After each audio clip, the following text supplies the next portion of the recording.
upset, having to be restrained. He wanted to come back out. Thankfully, he did not come back out of the court with the ankle injury. There was popcorn thrown down from the stands. You can see Russell Westbrook very upset, having to be restrained. He wanted to come back out. Thankfully, he did not come back out of the court with the ankle injury. There was popcorn thrown down from the stands. You can see Russell Westbrook very upset, having to be restrained. He wanted to come back out. Thankfully, he did not come back out of the court with the ankle injury. There was popcorn thrown down from the stands. You can see Russell Westbrook very upset, having to be restrained. He wanted to come back out. Thankfully, he did not come back out of the court with the ankle injury. There was popcorn thrown down from the stands. You can see Russell Westbrook very upset, having to be restrained. He wanted to come back out.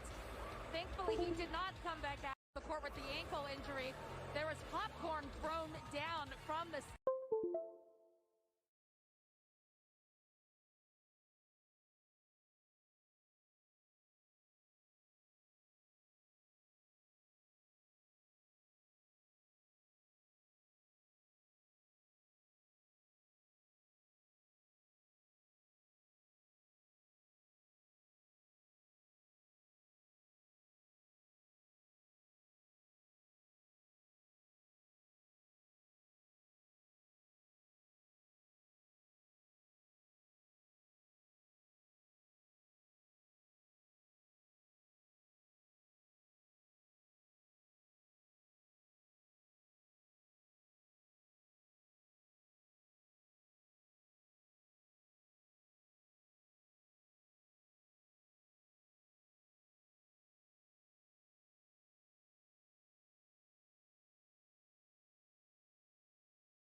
What is going on, everybody?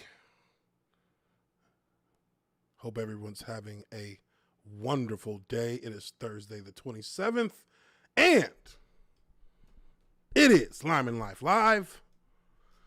Hope everybody's doing well. Man, it's been a pretty eventful week for me personally. Had a tire that blew out. That's a story to tell. But we've got some things going on in the NBA, especially in the NBA.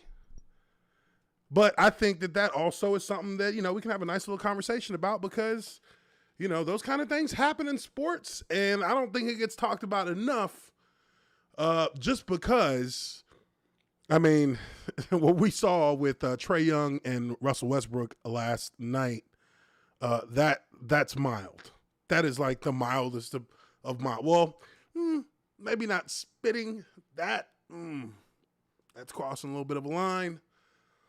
But absolutely, popcorn, hey, I'd be pissed too if I was him. Either way, it's both things that you can get mad about. But those are relatively mild. That was a relatively mild situation. So I got some stuff that I can talk about with football where, fans get a little bit crazy. But hope everybody's doing well. And we'll start off with that whole situation with Russell Westbrook.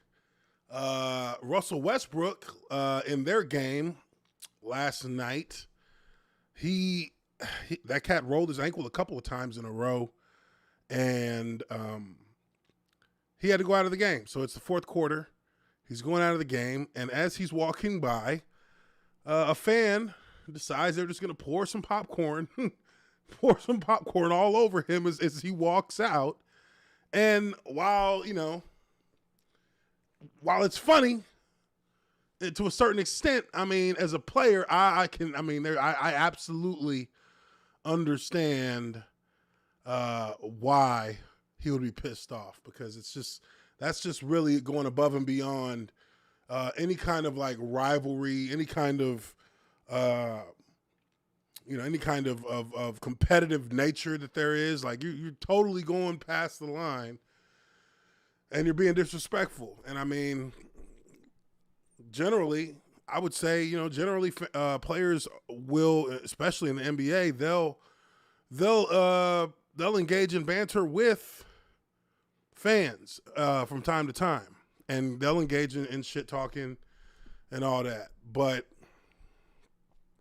it's funny that with Russell Westbrook, we've actually seen that cat get harassed by fans on numerous occasions, and really, like, it's low key. I mean, they're borderline, like, consistently racist type things that people are fucking with him over, and just being a nuisance to him, and not really, not respecting the dude who's actually here to entertain you. Like, he's actually performing his craft. Like, if you're gonna come to just talk shit and throw things or throw middle fingers or try and be tough, then just watch the game. Watch it at home. Don't come to the game. Because, I mean, real talk, nobody you would never, for there not being security there, you would never, ever walk on the same court as Russell Westbrook and try and do jack anything to him. You wouldn't try to do jack shit. You wouldn't. That's the most comical thing about fans when they act tough is like, come on, let's be real. You would be bodied in under a minute unless you happen to be somebody who's already like a professional, fighter who has some real athletic ability. You're there chopping down on popcorn, sipping on soda, drinking beer, drinking alcohol. You are in no shape to go toe to toe with a professional athlete who is in peak physical condition, who, if you really do piss off to that point, then he decides he wants to go up and put hands on you, there ain't nothing you can do. We done seen it happen before. Mecca World Peace, anyone? Does anybody remember the what was it? The the Malice in the Palace? Who remembers the Malice in the Palace? Oh man. I don't know how young some of y'all are. Y'all might be there might be a couple of youngins in the crowd, in the audience. I'm going to take y'all back. Let's see here.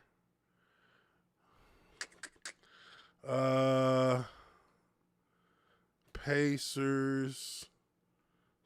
Oh, shit. Whoops. Pacers, Pistons.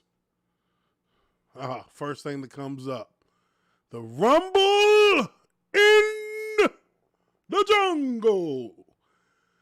All right. Now.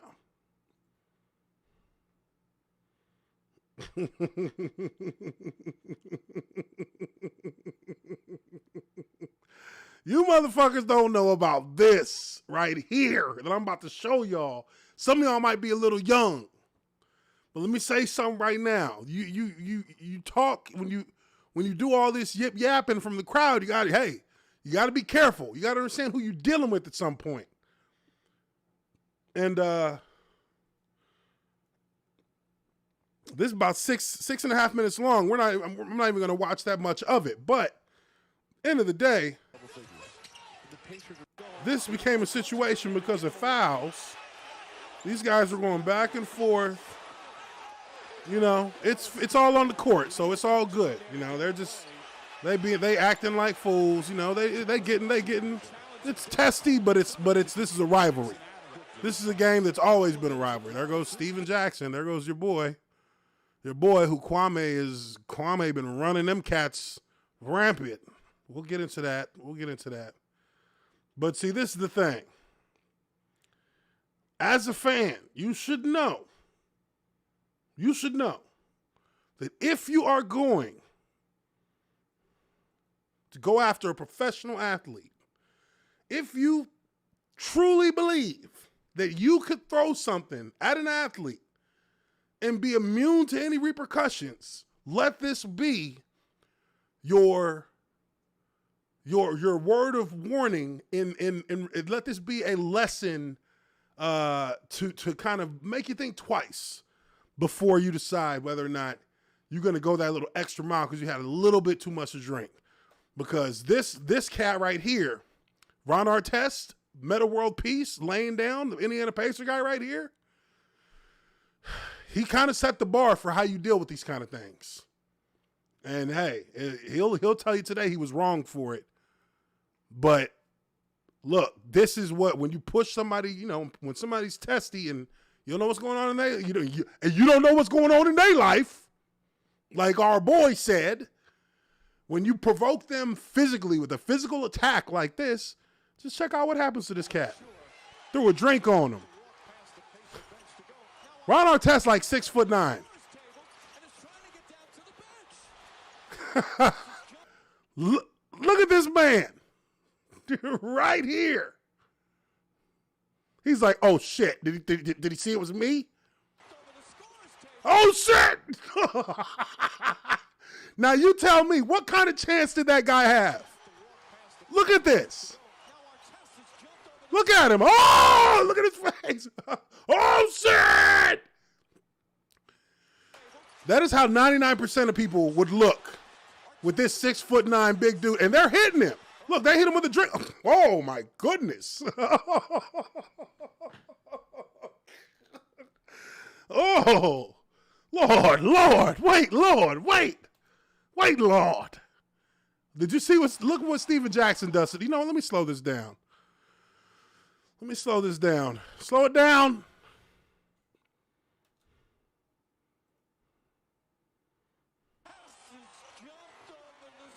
Oh my God! Ooh! One arm. He did that with one arm. Now watch. They're going to grab him. Now look at Steven Jackson. And they're going to hit him with another cup of drink right now. Now watch Steven Jackson. Boom! Took him out the game. Oh, look how many people are holding Ron Artest. 1, 2, 3. 3 people are holding Ron Artest right now. That's how many grown human beings it takes to hold a basketball player back. So remember that. And then he got his ass fucking yoked. Oh my gosh. So you see here, and this is only like a portion of the video. Like, look, these cats have literally, I mean, if this was a bar fight, those two alone would have dominated the entire scene. It would have been all over with.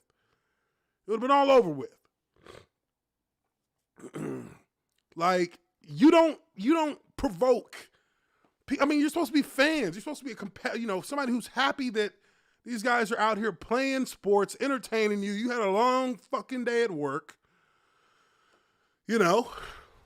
So when you go there, I mean, shit, if you're going to go there, you need to be prepared. And if it gets to a point where a player comes charging out after you, hey, let this be the lesson. And then over here, if I remember correctly, there were some more players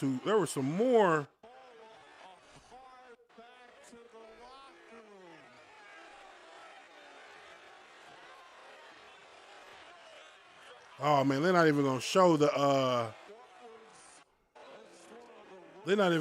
part where Buddy just where Ron Artest two-pieced a fan right on the floor.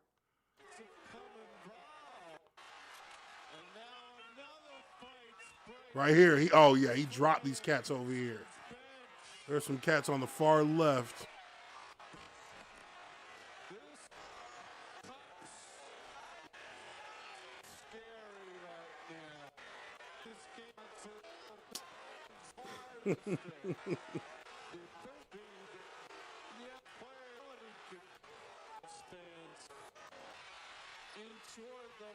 Yeah, so anyways, that's what you're going up against. Now here, just kind of come back to what we were talking about. Here, obviously, we have the Russell Westbrook situation.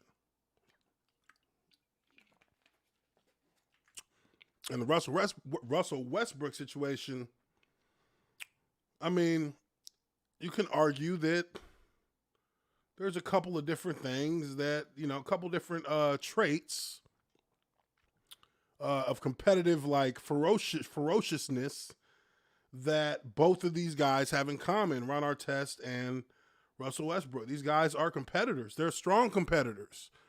And they are fully aware of the issues that they deal with the fans. So, you can't be, if you know the history of Russell Westbrook and his situation with fans, then you understand, you know where this anger, this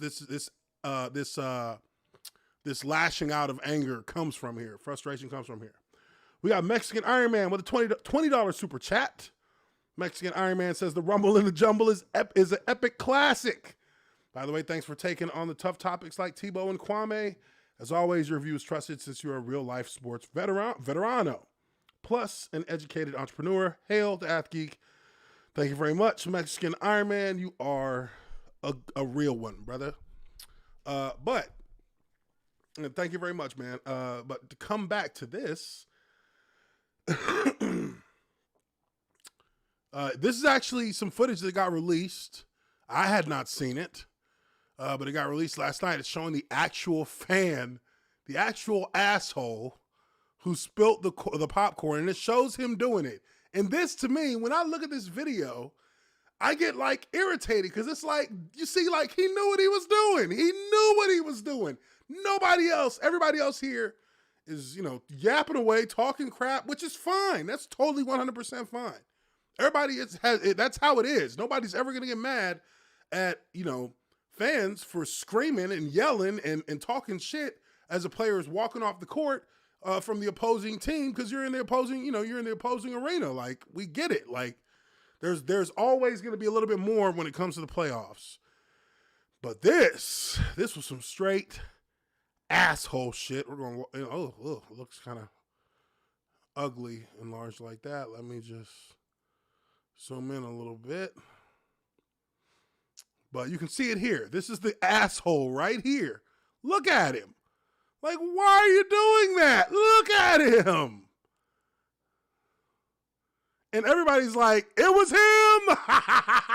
They're like, it was him. They're already pointing like, no. If he gets up here, you're fucked because we're giving you to him. They're like, hell no. So, people will say, hey, it's popcorn. But come on, man. Like, that's low key, like, pretty disrespectful. Like, look, this dude's just walking. Like, he's just minding his own business. Like, why would you do that? And now he's pissed. And he's got a hurt ankle. So now he's like, he's basically endangering himself in that he could get injured even further. But, people are, that's just disrespectful, man. Look,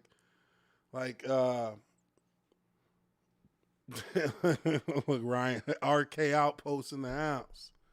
What up? He says he's a hero. Yeah, right.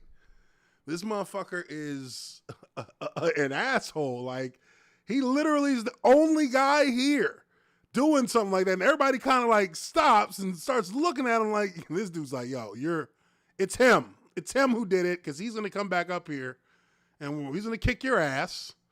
Like, he just spilled a whole bag of popcorn. Bro, how much you pay for that?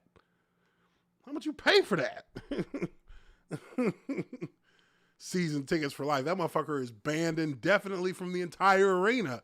And they said that's for all sports, for all events. So dude can't even like come back like to like see anything, even after basketball's over with. Which, I mean, hey, sucks for him. Sucks for him. Sucks for him. But then you got, also from aside from this, you got the Trae Young situation. Here they go. They're playing it. They're playing it. Look at that fan. He's like, oh my God. But here's the Philadelphia man who threw the popcorn at Westbrook. NHL is hitting right now. Everybody's having good playoff series, but Trae Young, on the other hand, before we even go to that, I mean, you probably heard what he said about it, but Russell Westbrook's like, goddamn, like, fans can just do whatever the fuck they want. It's just out of pocket, man. Seriously, like, and I get that. It's like, come on. You know, look at these, like, look at that, bruh. Like, this dude it's with that whatever team he's with. Look at him. You know, that's like, oh, and that's even cool. Like, really, that's not like, you know, I'm not going, you know, I've had middle fingers thrown at me from fans from fans from the opposite team in the stands. I've had middle fingers thrown at me. So it's not like it's not like, you know, it's not anything that's like, yeah, this is what I'm talking about. But you see how these motherfuckers kind of go after Westbrook. Like, that's Westbrook right there. They be going after this cat. But anyways, Trae Young, on the other hand, you look at his situation in New York, and, you know, New York got their first fucking playoff win in like 30 fucking years. But they get a playoff win against the Atlanta Hawks. And this is what, and it's funny because right here, this guy right here, that's 50 Cent and whoever he came with. So 50 Cent's right here. This dude is the guy who spits right here. He actually spits over 50 Cent's guest over her shoulder to land on this cat. Like, who does that? Like, why would you spit? Like, what kind of shit is that? Wow. I think that'd be crazy if that was actually if he actually saw that, if D Rose actually saw that. So here, this dude spits on his back, and there's 50 Cent, and they're looking, his little chick looks at, she saw it. It's just like, what the fuck is wrong with motherfuckers? Like, what are y'all? Oh, and this is the guy right here. There he is. There he is. There he is. And he looks like the dude. It looks like this would be the guy. These guys right here. That's who they would be, of course. The one spitting on a fucking professional basketball player just because. For no other reason than just because. Drunk 3PO, what's up, man? What's going on? So, I'll tell you guys a little story because I've been there. This was like my very first time dealing with any kind of like wild out fan type shit. So it was like, what the fuck is going on? Am I supposed to say something back? That was the initial like processing of information. This was in Houston. This was my second year, I believe. My second year in the league or my third year in the league. Can't remember exactly which year it was. I think it was my third year. And it's crazy because we were playing to get into the playoffs. So this was like towards the end of the season. And we were eight. I think we were 8-7, and we were trying to get to 9-7, so that and then we had to have like one more thing happen. I think it was something with the Titans or some shit like that, and we would have gotten to the playoffs. So,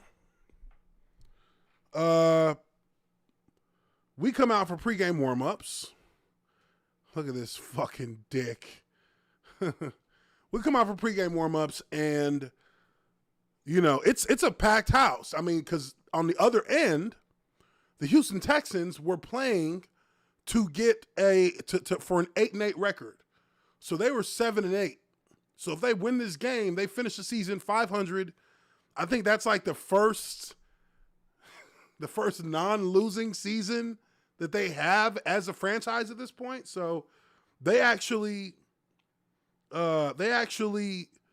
are playing for something other than just pride. This is actually a step forward for their organization. So for us, we already know, this is gonna be like a asses and elbows game. Like, it's gonna be a 2-chin strap game. It's gonna be a hard one. We gotta be ready. And and so we come out for pregame warmups, and it's fucking hilarious because we're like getting ready. We are, the offensive line is in the far end zone in the corner. So we're right by the fans in the end zone. And, you know, you have your first group, which is your starting 5. They start the drills off, and then everybody else kind of goes in behind. And there's this one guy, like there's a group of them, but there's one guy who is on his shit today, in the crowd, right behind the old line. He's got this big ass, like baseball, like Houston Texans baseball cap. And he's got two beer things connected to the side, and he's got a beer in his hand. And this dude is literally, the moment we come out of the tunnel, oh, there those fucking fat boys go. Hey, fat boys, you guys ain't shit. Hey, 67, open your fucking eyes. Are you sleeping? You ready to play? Hey, oh, I can tell you ain't shit. Look at you. You're back of the line, motherfucker. You ain't shit. Just, this guy is going hard as hell. He's going hard. So, you know, I ain't got to worry about it because he ain't said a word to me because I'm not, you know, I'm at the front of the line. So I'm going, he ain't saying nothing to me. But the guys in the back, he is just berating them. He's calling out their numbers too. He's like 63, 65, 72. You're a piece of shit. How many sacks you gonna give up today? Oh, DeMario's coming for your ass, boy. Hey, that's what he was doing. So, you know, so I've seen, you know, fans who get rowdy, who get crazy in the stands trying to get a rise out of a player. And, you know, we're offensive linemen. Like, motherfucker, we might turn around and come over there and talk, but we're not like, motherfucker, we ain't spending all that kind of energy to come over and you know, get into it. But, you know, it's like that. I remember there was, whenever we went to Pittsburgh my rookie year and we beat them in the playoffs, we were in Pittsburgh, we beat them in the playoffs, and we ended up somehow getting a couple of their terrible towels on our sideline. So as we're going through the tunnel, we're all swinging the terrible towel, swinging it and screaming and yelling. And it was like as soon as you cross that one little like barrier where now you're walking into the tunnel and they see you swinging their terrible towel, it was like fucking just swarm. They're screaming, they're cussing, they're throwing fucking popcorn, they're throwing their cups of beer, which was hilarious because they were just salty that we beat them again, and they didn't like that. So, you know, fans get unruly. They get unruly. We've seen it.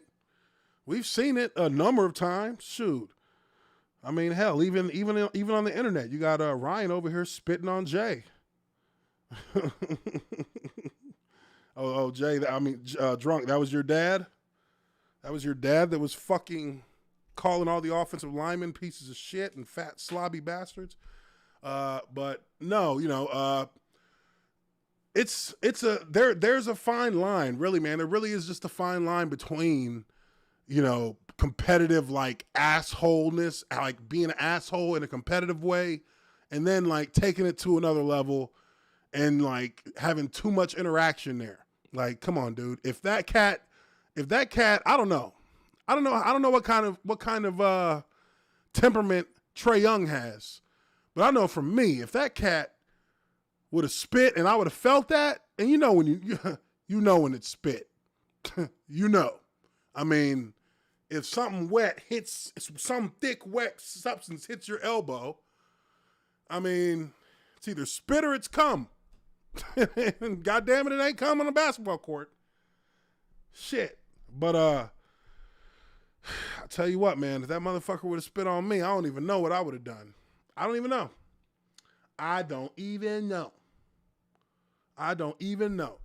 Now, moving on from this, because, I mean, I think we kind of... Look at this. Ryan says, I was screaming at D Rose while I was wearing Bulls gear because he was sitting out like a pussy during the playoffs. He looked me dead in the eyes and looked away ashamed.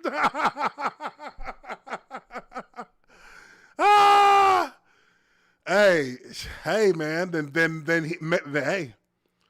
D Rose is a competitor, though, right? So D Rose, I mean, I would expect him to kind of do that because he wants to be on the court. You know what I mean? Like, he does want to be on the court. He does want to be on the court. So, I mean, I only missed, in my whole football career, I missed one game because of injury. I missed one game. And that was the last game of the season. And it was an away game. So my ass was at the crib watching on TV, laughing. Yeah, but that dude's a competitor, man. And, it's crazy because now D Rose is kind of getting, his career has kind of been revitalized with him being in New York. So, I guess in the end it's working out a little bit for him. But, let's see here. But, dude, what was I looking for? Hold on.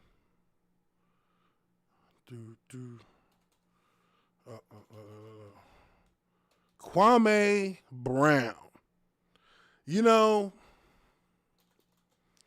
Kwame Brown is the hero that we need, but not the one that we deserve. Kwame Brown has really, and if you've been catching this guy's live streams, which I have, I've been catching his live streams. Just to kind of, get a feel for what he's talking about, where he's going with his whole thing. He's even live. He's live streaming right now, but he's been going on a number of different topics, and he's really been, at least in my opinion, he's been on point with a lot of things. Like, and he generally is, he's speaking in his own way. He's got a little bit of that. He's got a little bit of that country drawl, a little bit of that.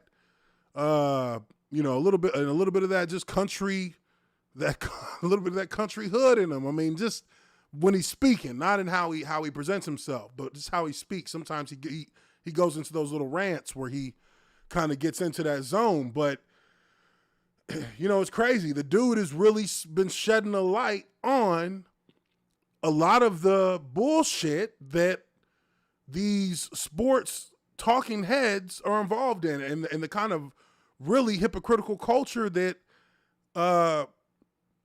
they've kind of drawn former players into when they put them out there on their networks, and it's across the board. But when we're, in his case, he's speaking more specifically with the NBA, and I think that there really is a lot that you can look at there in the NBA, especially, where you have the NBA has a lot of players who go instantly from player to commentator. They have a much, and I guess, hey, that's kind of part of the culture of the NBA as well, is that they have a very tight transition from being a player into being a media voice in the sport. And that's something that is strong, that is actually, it's actually not nearly as good for football players. Football players are a lot different in that it's usually just certain positions get looked at for that kind of thing. Like, they're not looking for a lot of offensive linemen to be on ESPN, football NFL countdown, or ESPN, any midday ESPN football show where they get commentary. They don't do that. They don't. You can go to broadcaster camp for years in the NFL, and they may not, they don't even look at you if you're not a position that has like notoriety attached to it, or you have like multiple Pro Bowls. So you kind of get lost in the mix there. But at the end of the day, going back to the NBA, the NBA is much more synchronized in that, and the NBA has a much broader range of different mediums that they try to reach out to people through. So it's not just TV, it's not just ESPN. You got all kinds of things. So Kwame Brown has been pretty much calling out and exposing to a very strong extent. He's been exposing how they are all kind of how they're all hypocrites, and how they kind of have this false sense of self-righteousness about them that we all knew that they had, but they all have it collectively. So it's like, it's easy to kind of see and predict how they're going to respond to things, because they all respond the same way to it. Kwame Brown talked about it while he talked about how they would respond and how they would try to portray him for what he did to Charlemagne. Yes, I said what he did to Charlemagne, because he straight up eviscerated that cat. And I mean, real talk, I'm hearing the C word. I'm hearing the C word everywhere about him right now, is that this cat is about to get canceled. But there has been, he has been consistently calling out Stephen A. Smith. And I mean, come on, man. Like, I think a lot of athletes who he's commentated on, who he said things about, a lot of athletes think Stephen A. Smith is a straight tool. He's a straight tool for the network. He is a yes man. He is a puppet, and he has a personality and he has an energy that they use to push, their perspective, to push the way they want people to take or look at a player, whether it be in their next game, whether it be in their next season.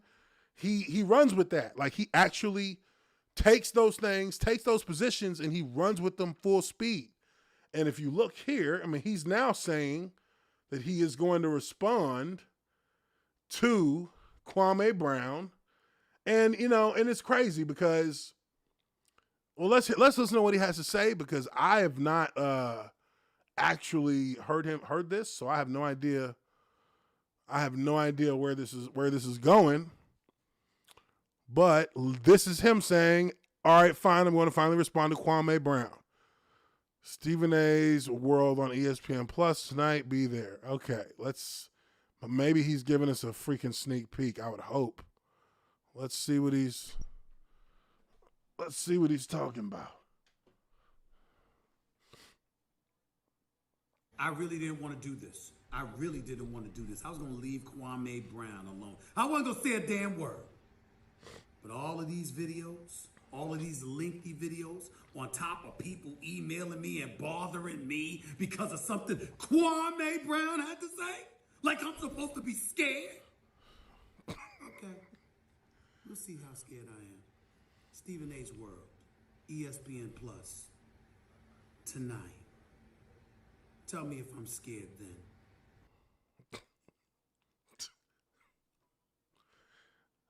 I mean, I don't think he understands what Kwame Brown is saying. I really don't think he understands exactly what Kwame Brown's entire beef is about.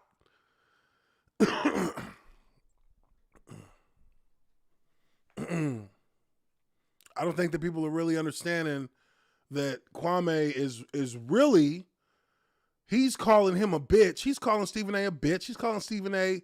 A sucker, motherfucker, all this, yaka, yaka, yaka. He's calling him that because of the nature of what Stephen A. does and the hypocrisy that he flips back and forth with when it suits him. But at the end of the day, what he doesn't realize is that sometimes, and more often than we like to admit, Stephen A. will actually have a perspective that really is almost borderline rude and sometimes disrespectful in how he categorizes players when he is not an athlete or has ever really been an athlete in his entire life. So what would you know about what it takes to be an athlete? You know that all these things that guys are doing are hard things. These are guys who were the best in the world at what they do. And, I'm not 100% versed on his personal comments that he's made on Kwame Brown, but we see it from Stephen A. all the time. We see it from him all the time. And you know when it's really Stephen A. and you also know when it's, a narrative that's manufactured and being pushed, when they're pushing and manufacturing a certain perspective and they want Stephen A. to push that perspective. He's almost different when you see it. When he's talking, you can tell that he's a little bit different when it feels like he's being mandated to like talk about certain things. So it really does come off as a little bit ingenuine or disingenuous when Stephen A. Smith, talks about all these things about community and bringing the black community together and doing all this and that and doing all this and that. Okay, I hear that, but the next thing you do is you start talking bad about guys in ways where it makes them look like that you almost kind of trivialize their career, the path they took, the work they put in. And that is, that's counterproductive because, I've seen you box, Stephen A. Smith. We've seen you box, my bro. Like, you looked like like a kid with Down syndrome the way he was boxing.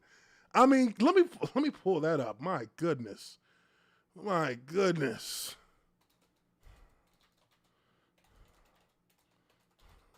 Have any of y'all seen this cat?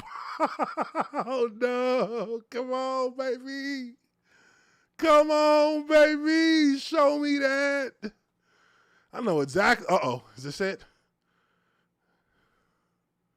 Look at 3 shoulder shots. I'm not going to knock you. No, that's not it. Come on. Show me that. Show me that. Oh, there it is. Ha, ha, ha.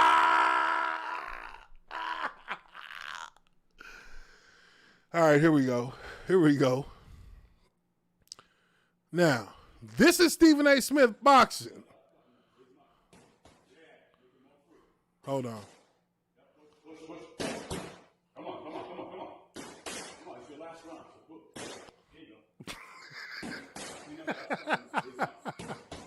Look at this. What is that left hand? Come on. Look at his head. Why does his head look so small? Run it back.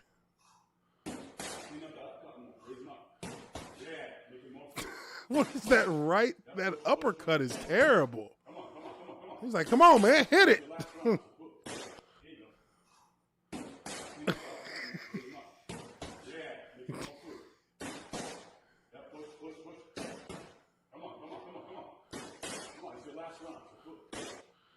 Jeez.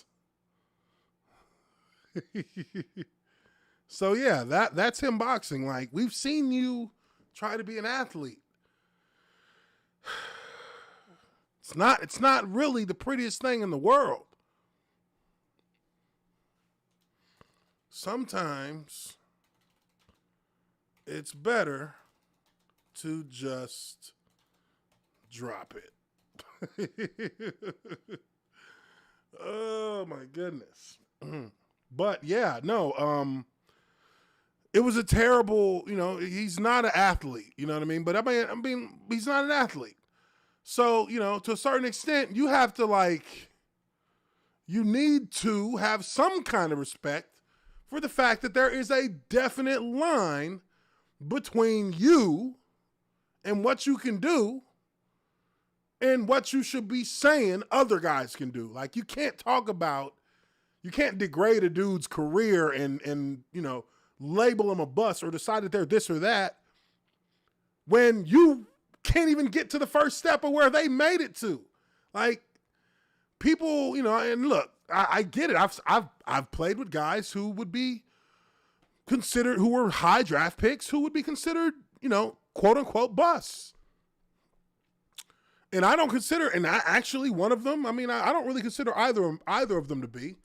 I think Blaine Gabbert has found a nice lane for himself in the NFL.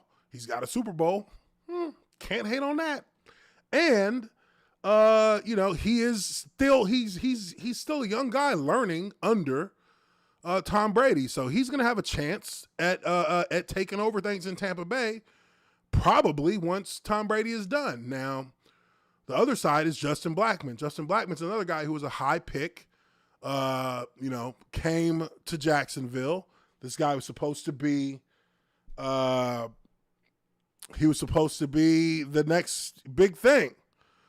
And he was, to a certain extent. Was what a lot of people don't understand is that the guy was absolutely on his way to being he was already touching with his fingertips elite wide receiver status. And for a number of different reasons that were issues that only really Justin could, he's the only one that could handle them. He was unable to keep his shit together, and it cost him big. Now, in a certain world, oh, look at this. There you go, Kwame. I don't know what y'all came here to do, but Kwame. Sports media versus Kwame, yeah.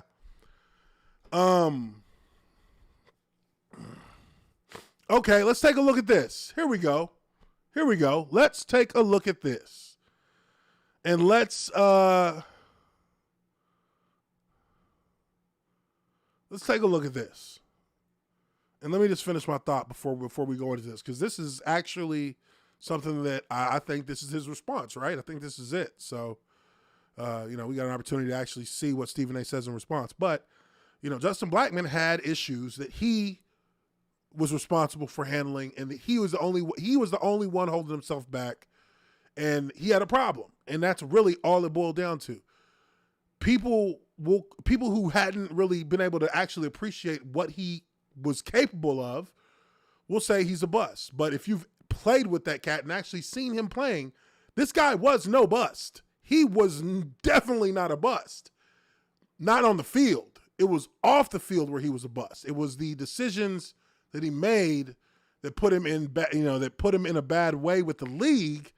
Those were the mistakes that soured his career, not his on-field play. His on-field play was better than the best while he was on the field. The guy I think he only played like 8 games or 12 games or something. And I think in like 4 of them, he had over 200 yards receiving. So, the dude was not a bust by any stretch of the imagination. And this guy was, he was kind of he was a cat from, he was kind of a loner, you know what I mean? And that's because of the problem that he had and the problem that he was struggling with. And, going to a place like Oklahoma State when he was in college, a place that has a lot of people who do a lot of extracurricular, it just kind of was part of his nature at that point when he came to Jacksonville. And I never blamed him for that. I love that dude. He was a fucking baller. Oh my God. It was just, didn't work. But people who don't know about any of that will say he was one of the biggest busts at wide receiver ever, which is totally, totally incorrect. Now, Kwame, like we know, he played 12 years in the NBA. I don't know that you can call anybody who's played 12 years in the NBA a bust. And then if you fill in the gaps with the context that tells you about his life, tells you about his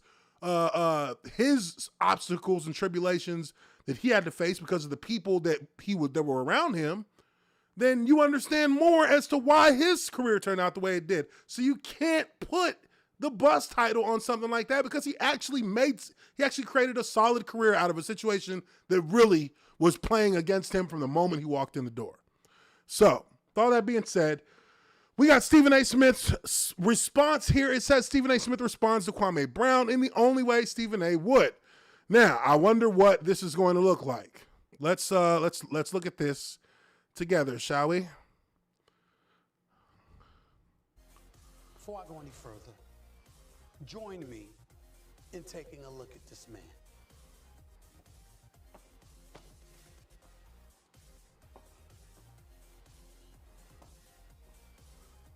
Keep looking. Another drop. Keep going.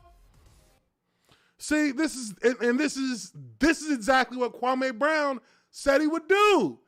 This is what Kwame Brown said he would do. This is the only shtick that he has here. This is the only shtick that he has here. He's going to show a lowlight reel of Kwame Brown. And then he's going to talk about how garbage Kwame Brown is and how he was the one who made all these mistakes and how he was the one who wasn't. But these are like isolated plays that are sprinkles that are fucking grains of sand in the bigger picture. These are grains of sand. He's just picking plays and saying, "Look, you missed a pass. You didn't catch a pass." Like, come on, man. You can still find 50 clips of Jerry Rice dropping passes. I mean, you can still find 50 clips of Michael Jordan dropping passes. So what are you really showing us here?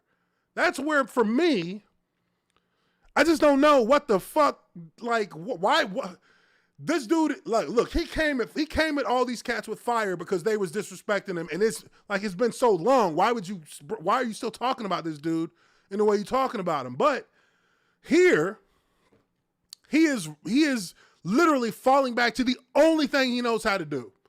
Talk shit about somebody, and because he has the resources and the actual infrastructure to sit here and show us lowlights, that's supposed to win us over, that doesn't win me over. Because Kwame is coming for real at you with something.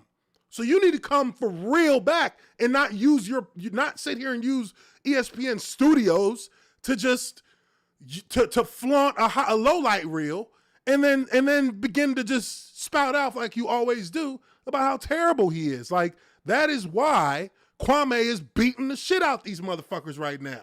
Because what he's doing is actually genuine. And what they're doing is literally, they are just falling back to just their regular routine. Keep going. Another one. Did I miss anything? Keep going. Here's another one. This is just with the Charlotte Hornets.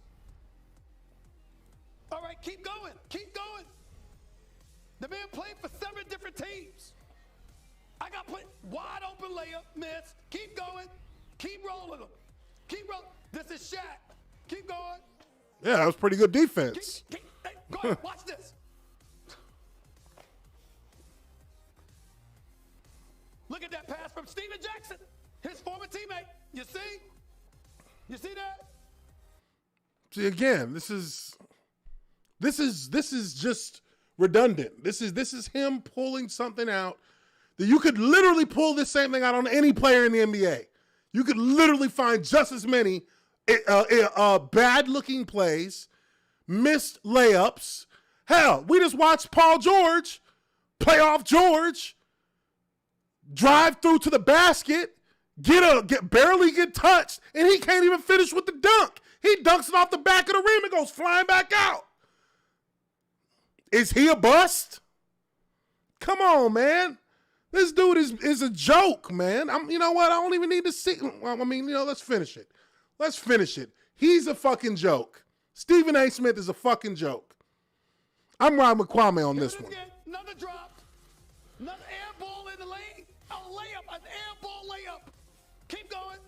As if he could even rebound that ball. As if even if you gave him a foot more height. You saw how he looked boxing.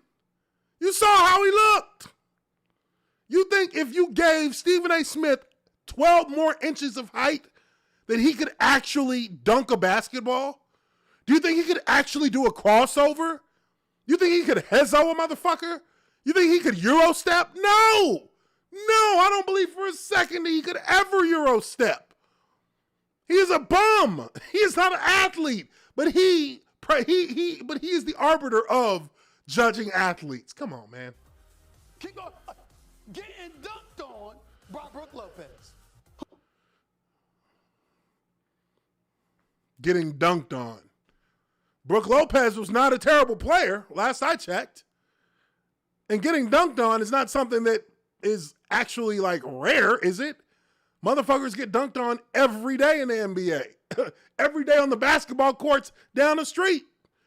So come on, dude. What are you really saying here? He's not even addressing Kwame where Kwame is actually really, truly coming at these media people about.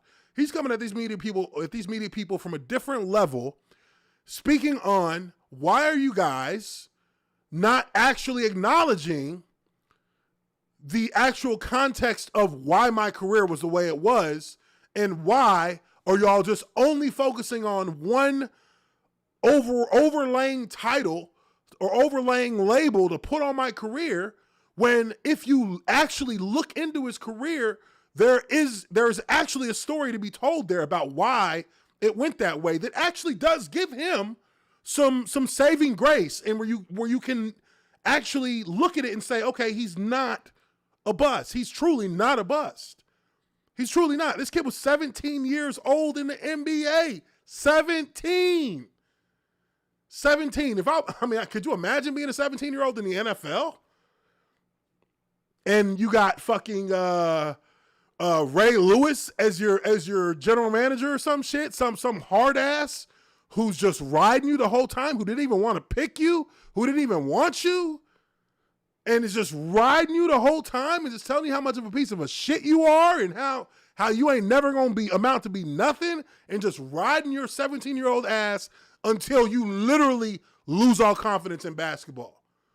I mean, come on, man. There's something that there has to be said about that when you're talking about somebody's career and why it didn't live up to what the normal expectations would be for a situation like that. And I really don't think that Stephen A. understands that, because his only response is to show us a lowlight reel, which, again, without context, you can show a lowlight reel of anyone from any sport in any time and make them look like they're trash.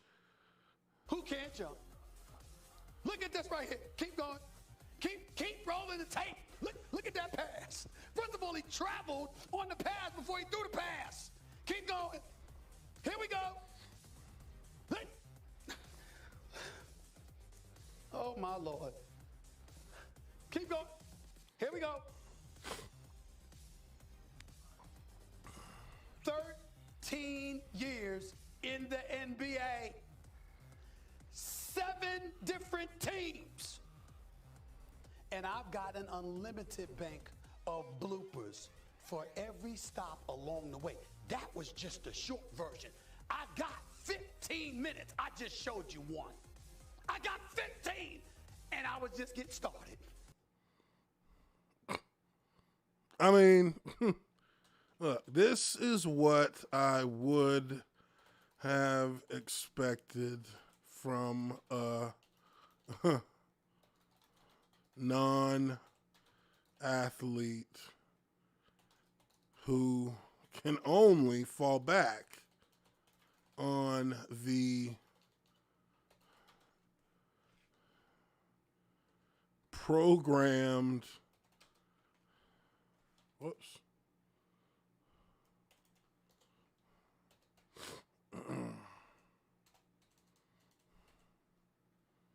response when an actual issue about Kwame's career is brought to the table. Mundane. I don't know if I spelled that right. I think I did. And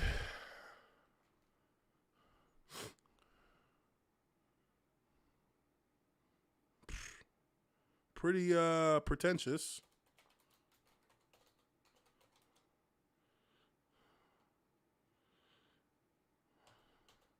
BS from Stephen A. Smith. Kwame wins again.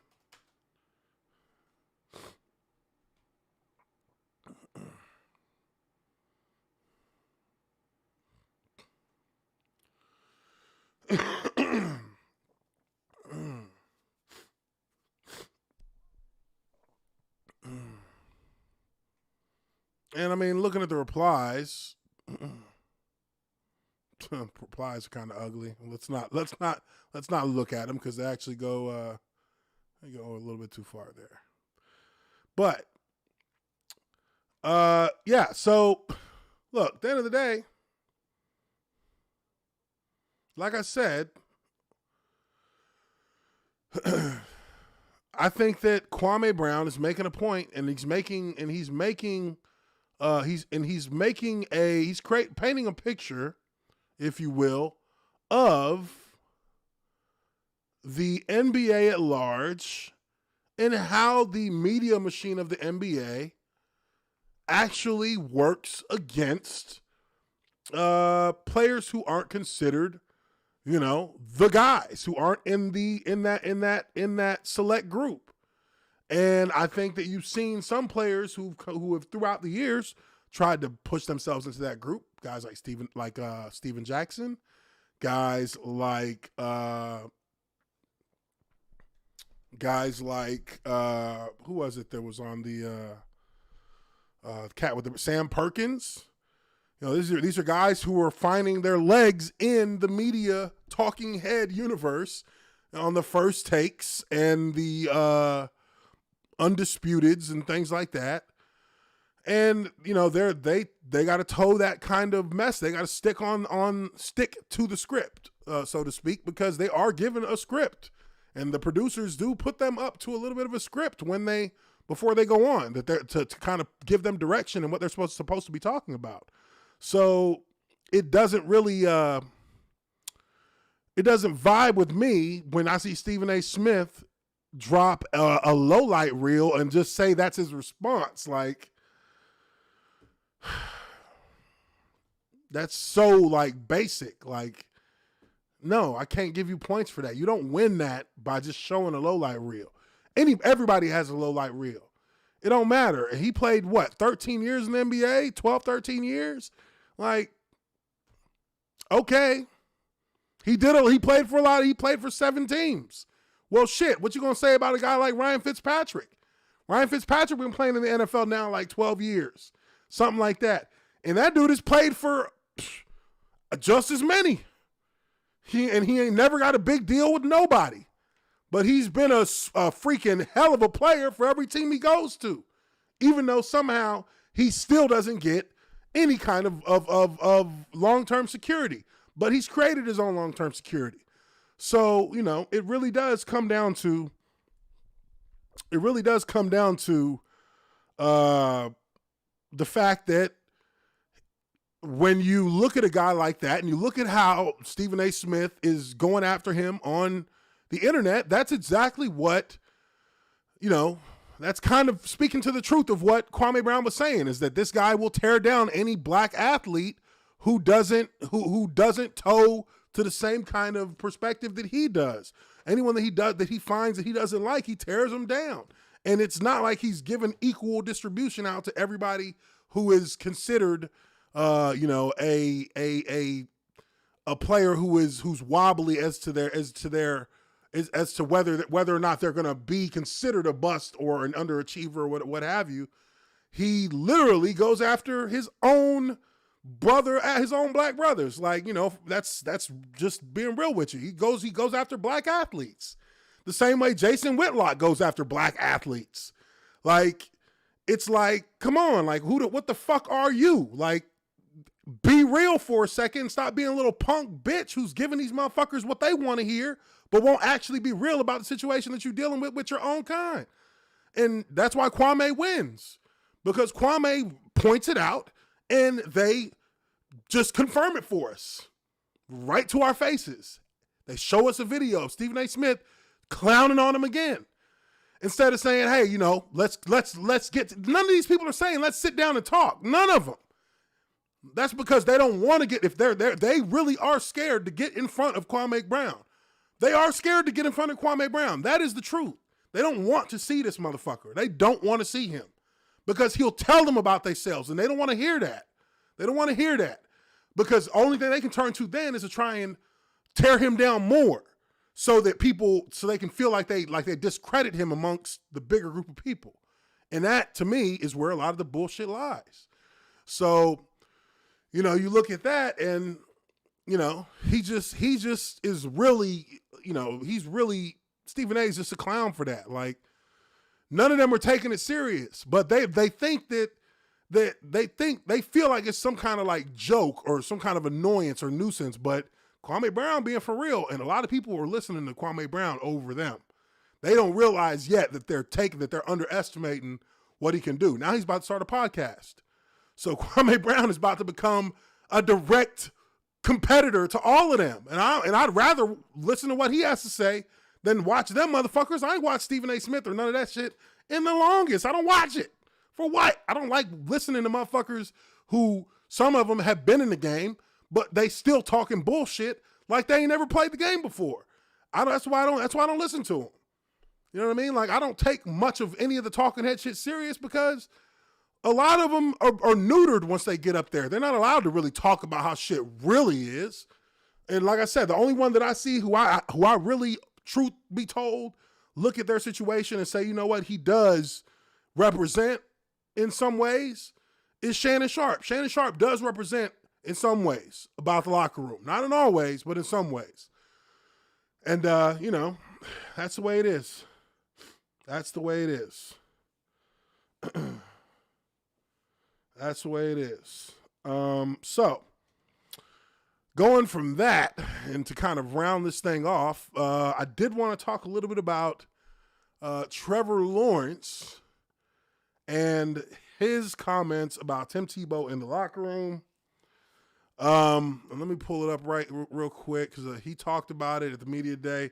And look, I'm gonna be honest with y'all.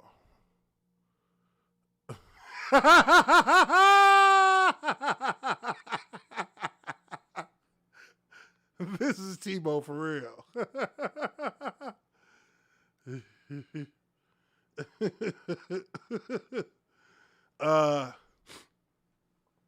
No, but real talk.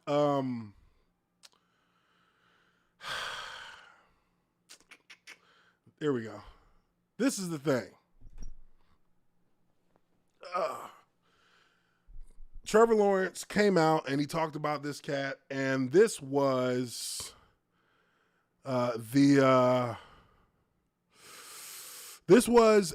quote that he was given in regards to Tim Tebow as a teammate. He says, he's just a guy that you want to be around.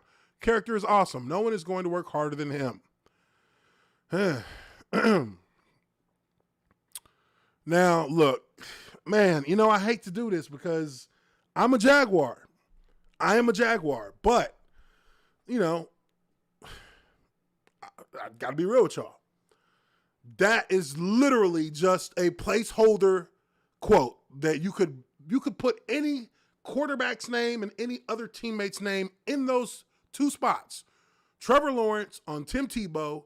You could put any player's name in either one of those spots from any team in the NFL. Literally. So you can swap those names out with any other teams. Just pick two names. And that's the statement that was made. And it's still completely coherent because that was a completely manufactured quote to say.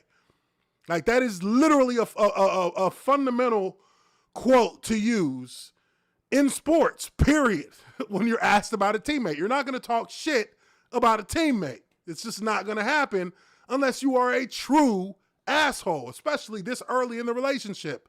So I just have such a hard time believing any of this shit because I know it's not true. I know it's not true. This is all PR for the Jaguars. This is all being levied because of Urban Meyer. Nobody in that locker room gives two shits. And I'm being 100% honest with you people in Jacksonville right now. Nobody in that locker room, on everything I love, there's nobody in that locker room who's wearing the jersey number who gives two shits about Tim Tebow being on that team. They do not care. And not even in a good way or necessarily in an indifferent way. They don't care. And really, whether they say it or not, a lot of the attention that is being put on this entire situation is only going to cause issues in the locker room. It's just, trust me when I tell you this. This is not good for Jacksonville. At least not the attention. If there was no attention being given to it, that would be one thing. But there's a lot of attention being given to it, which makes it a problem. And they're trying to, this is all a way for them to try and, like tie it up and bow it and button it up and just have it like be left alone. But it can't be left alone because it's Tim Tebow. And as long as he continues to be on the team, then it's going to be about Tim Tebow. And like I said before, it's just a matter of time until Trevor Lawrence has a couple of bad games and you got a game in Jacksonville and he throws a pick or two and you start hearing people chanting Tebow. And that right there, if he makes a 53-man roster, that right there would be your cue as a general manager or a head coach to get rid of Tebow the very next day. Because if you don't, he is going to fucking ruin your franchise without even playing the quarterback position. That's the problem. That is the problem. And me personally, that's why I'm happy we never drafted him. I was like, please don't draft this motherfucker. Please. But, I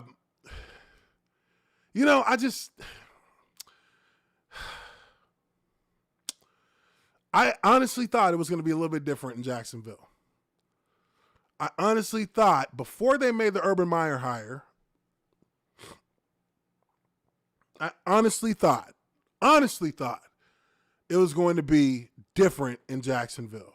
I honestly believed that we were going to have a different course set in a way that, showed promise.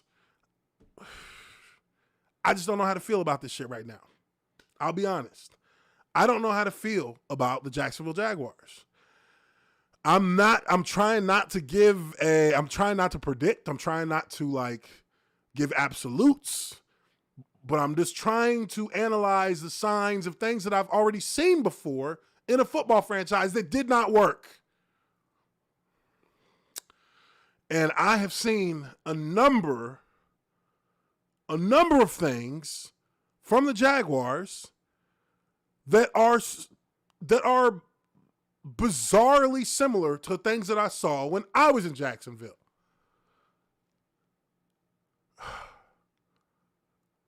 The coach signing nothing but buddies, and they have no experience, and they have no real, the entire franchise has been handed over to one guy, and he's being able to run it like it's a college program with override power on everything when that's not how it works.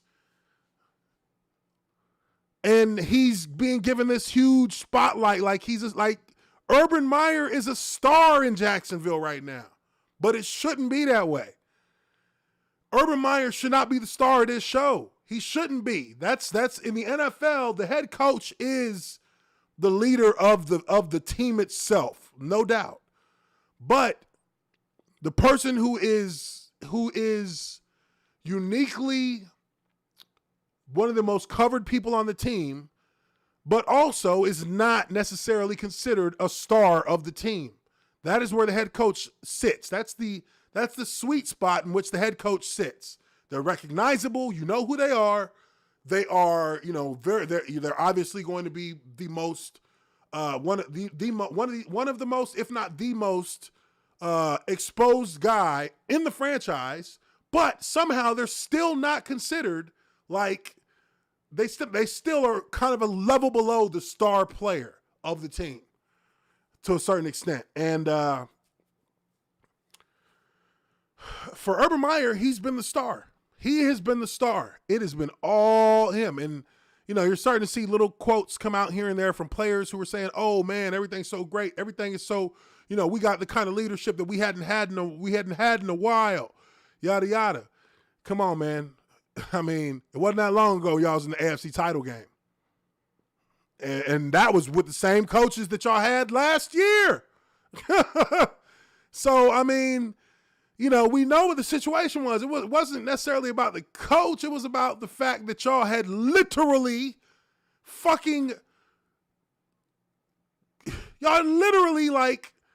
made it a bad place to even play for anybody. So all of these star players that should be at a point right now in Jacksonville where they are maybe trying to win a Super Bowl this year because of this team that they've built since 2017. And you didn't even get 4 years out from the 2017 AFC Championship game before you had to blow the entire franchise up again. And now we're using college coaches to get the job done. Okay, well, college coach brings in college quarterback, his old buddy, gives him a job. Okay, now he's, so you tell me, it doesn't look to me like that much has changed. Still making decisions that don't make sense for the franchise itself. And really, that's what I think Urban Meyer is not understanding, is that the franchise itself is what the decisions should be, your decision-making should be based on what is solely to the advantage of the franchise moving forward. And I think it's because he doesn't understand the culture of the NFL locker room and the culture of the NFL from an evaluation standpoint, that he thinks that bringing in somebody like Tim Tebow really will change the trajectory of the locker room, when it will not, because this is not college football. You cannot just have your leader jump up and start, you can't have your quarterback, who is your leader, who is not a leader on this team by any stretch. You can't have him on the roster and think that because he was that guy in college and that guy to you, that means that he's going to be that guy to these guys in the locker room. No, if anything, they will have contempt for him, because if one of these young tight ends who's been signed or who's with the team can't make the roster because of Tim Tebow, then you're going to lose a piece of that locker room before you even go out on the week one game field. So, it is what it is in that regard, but, that's where things can fall apart. And that's a very fragile relationship to maintain between the locker room and the coach and the coaching staff. It only takes a few weeks to lose a locker room, because in those few weeks, domino effects begin to happen. And they don't just happen out in front to the media. They happen behind the scenes between coaches, between position coaches and position players, top position players. Then from top position players to other teammates. Then from teammates to coordinators. Then from coordinators to head coaches. Then from head coaches back to the players. And then the players are done with you. And all that happens in quick succession. Because, I've watched it happen. I've watched it happen. I've seen it happen myself, where you have a locker room that is literally at its wit's end with ineptitude from coaches. And then coaches begin to feel the heat, so they start pressing in practice. They start pressing way too hard. They're way too quick triggered to get pissed off as compared to when we were winning. And one of the coaches will end up saying or doing something to a player that's a little bit out of line, and that player is not going to fucking have it. And then from there, that entire room has an issue with that position coach. And then from that position coach, the head coach has to try and find a way to de-escalate it. But if the head coach has got his ass tight and wound up too, and he starts pressing, which is a college coach who has never coached in the NFL, if I know one thing about college coaches, if you start fucking losing and you're a program that doesn't lose, and you start losing, there's going to be fucking hell to pay. And if you try to do that in the NFL to NFL players, that will be the end of it. That will be the end of it for you. Ask Mike Malarkey. We got a $5 super chat from Carrie Malone. Didn't Tom Coughlin make players not want to play with the Jaguars because of petty fines? Thanks, Uche. Yeah, that was part of it. That was definitely part of it. But the other part of that specifically was that they had taken away the individuality of the players that was instrumental to that team building its confidence and being able to have the chemistry that they had. It was that you had a group of individuals who were allowed to be themselves on the field. Jalen Ramsey, for all the shit that all the bravado that he projects, like, that is what allows him to be him on the field.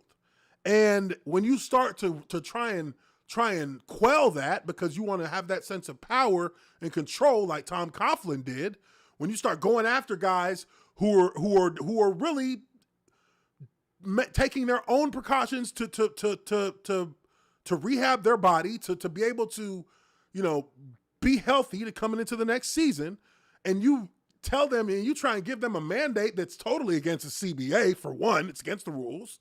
And then two, you're basically trying to check each and every one of your core guys who gives your team its identity.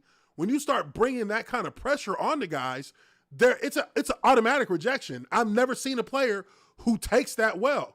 I've never seen a team that takes that well.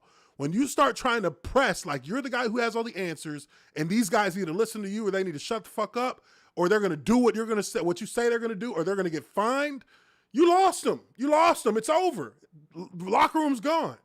And we saw it all spill out at that Houston game when Doug Marrone and Jalen Ramsey got into it. Because for the entire year before that, Tom Coughlin was tightening the screws on these guys for no reason, because he wanted to feel powerful. And Shad Khan and Tony Khan and all those guys, they did nothing. They let him do it because him and Dave Caldwell were the chosen boys. They were getting it done. So in hindsight, you look at that and you say, well, success in the NFL is a singularity thing that is not indicative of what will happen moving forward. You take success as it comes, and you take the lessons that you learned that helped you make that create that success, and you try to replicate it. You don't try. Class is not over once you create success. Now you have to find a way to replicate it, because it gets a little bit trickier as you get more success. So you have to find new ways to replicate that success.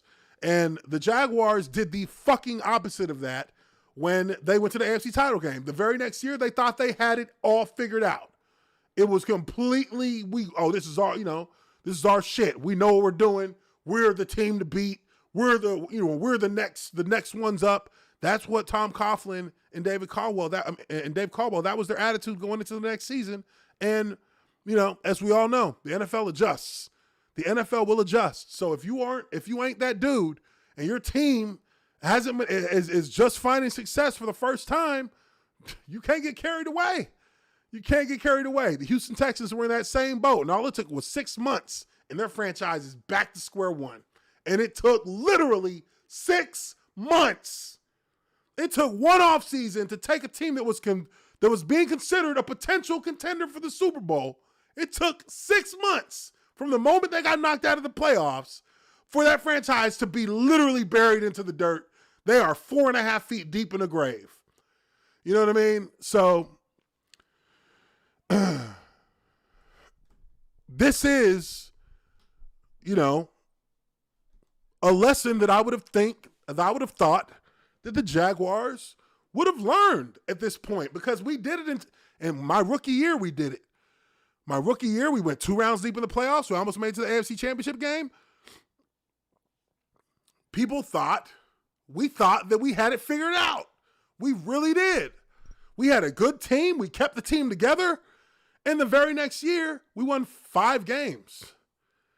And it wasn't because we didn't have our talent. It was because all the talent got hurt within the first 3 games. Half of our damn roster was out. So we were literally playing that's when I got my opportunity to be a starter. So, hey, it only cost us not having those guys in place who had gotten us to the playoffs the year before, because those guys were injured.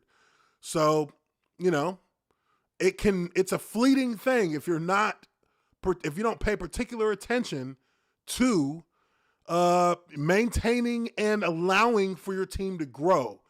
And allowing your team to grow means you, to a certain extent, as a coach, you have to you've given them the skill set, you've given them the guidance to be able to take advantage of their skill sets.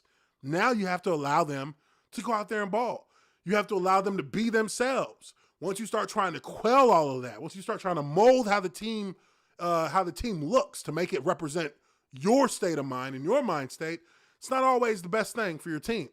It's not always the best thing for your team. So, it's different for different coaches. But in the NFL, individuality is a very important part of the foundation for a team to work and build chemistry together. We're different, but we're the same. We're united in one goal, and that is where the NFL really separates itself from college, because in college, it is the head coach's program. It is his goals that you're going after. It is his personality that the team will actually project. But in the NFL, it's not the case. So I hope that Urban Meyer is able to begin to see, or hope that he understands that building a successful team is going to depend on his ability to let go of some of the control that he has, not literally, but in the locker room with the players, in little decisions that you never would think would make the difference. I would think he would need to learn that sometimes that control needs to be subdued a little bit to allow for the players to be themselves, because these are grown men. They're not going to go fuck around like some fucking teenagers. They're going to go play ball. They're going to do this to operate their craft. This is their profession. So, it doesn't need the all hands on with the head coach, because that's going to be too overbearing, and that will in time cause the foundations to crack. That's what happened in 2017.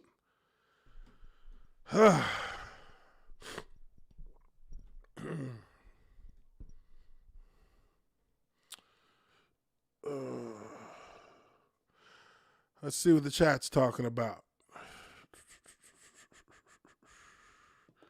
A team of individuals? Yes, indeed. A team of individuals.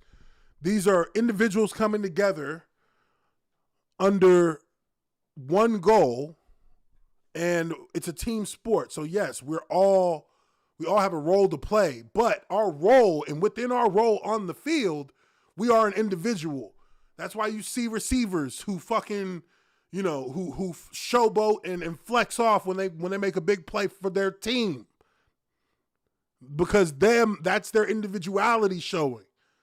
Those are the kind of things that, you'll see on the field, but also behind the scenes in the locker room, you'll see that individual. Everybody has their own individual drive to a certain extent, but these guys are, a lot of their groups, a lot of their positions that they play in, their position takes after their own personality, because that is kind of their way of leading, is to be themselves. They lead those players on the field, whether it's the defensive backs, whether it's the quarterbacks, whether it's the running backs, the wideouts, the linemen. Everybody begins to take on a certain identity within their own groups, and all those things come together to make your offense and your defense and your special teams. And that's where, you begin to see a team actually play in a synchronized fashion. They all kind of have their own thing that they've worked out, that they work on the field, that they build and they catch energy from each other and being that way. You see it on the field every week. You just don't necessarily know that these are things that actually build up those position groups by themselves, on a more micro level. So, anyways, with all that being said, that is going to be it for Lineman Life Live today, guys. I appreciate y'all so much for being in here. Man, you guys don't even know, the last 2 days have been so stressful. Blew a tire. I blew a tire. I was on the interstate. I blew a tire, and, normally, no, I'm not going to say normally. I was going to call roadside assistance regardless.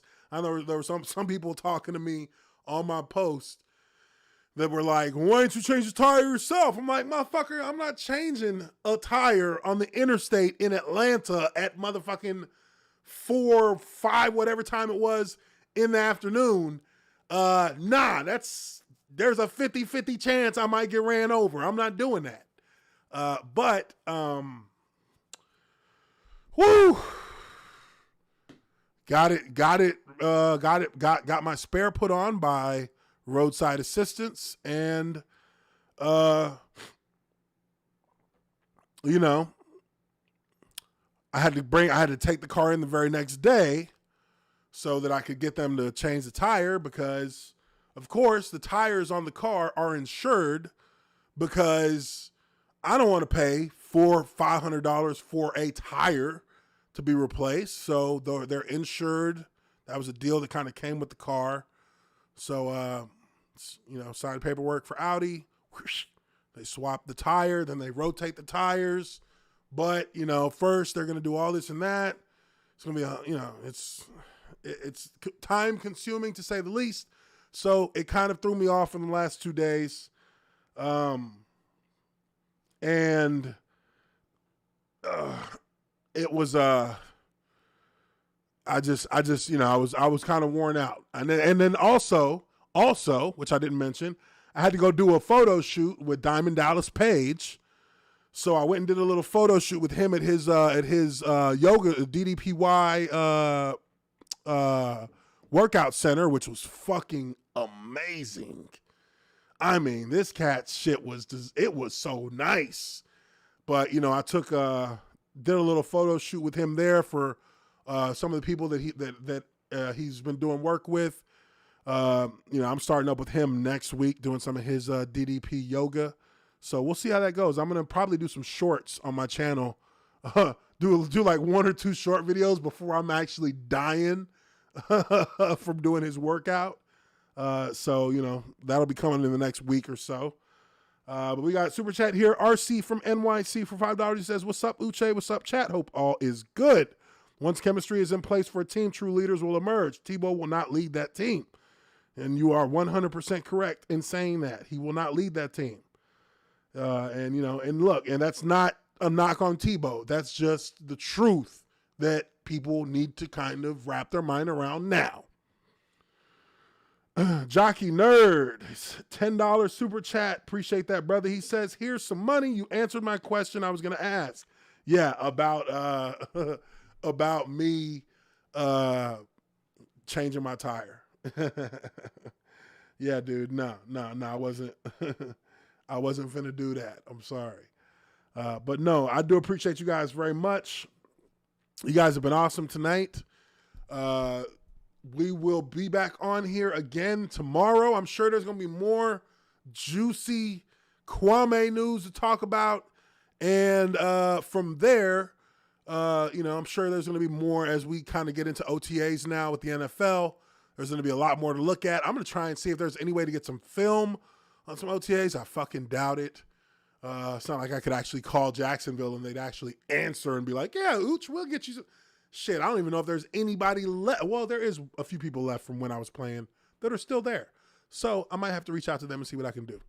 But I do appreciate you guys very much. Hope everyone has a wonderful evening. Make sure you smash that like button if you haven't already done so. And subscribe to the Observant Lineman if you haven't already been subscribed. And if you want to become a member to support the channel, you can think about doing that too. But until tomorrow, I will see you guys. I hope everyone has a wonderful evening. Catch y'all on the next one tomorrow, 6 p.m. Eastern. Lineman Life Live.